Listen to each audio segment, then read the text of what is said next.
Des gardiens de prison en colère. Depuis ce matin, les portes du centre de détention de Joux-la-Ville sont closes. Les gardiens dénoncent une dégradation de leurs conditions de travail et craignent de plus en plus pour leur sécurité. On ouvre sur les coursives qu'on a 25 détenus autour de nous. À chaque moment, un détenu peut nous agresser avec des lames de rasoir, des pics. On est toujours dans une bulle de protection, à faire attention. Donc oui, on réclame du personnel, on réclame des moyens de sécurité. À 6 h du matin, une trentaine de surveillants en congé ou en repos se sont rassemblés devant les portes de la prison. À l'intérieur, une dizaine de gardiens ont débrayé durant 1 heure, obligeant l'équipe de nuit à rester en poste. Une mobilisation exceptionnelle, mais nécessaire selon les syndicats. On a très rarement vu autant de personnel mobilisé, mais la crise est tellement importante qu'on est obligé de se mobiliser à l'heure actuelle.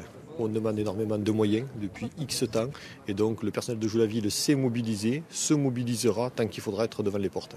Des syndicats qui réclament plus de sécurité et plus de moyens humains, mais aussi une revalorisation de leur statut. Un agent qui commence dans la pénitentiaire, il débute à 1 400 €. En région parisienne, on a des agents qui dorment dans leur véhicule parce qu'ils ne trouvent pas de logement.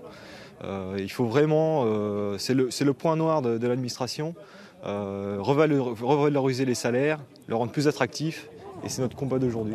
À Joux-la-Ville, le blocage de la prison se poursuivra jusqu'à nouvel ordre.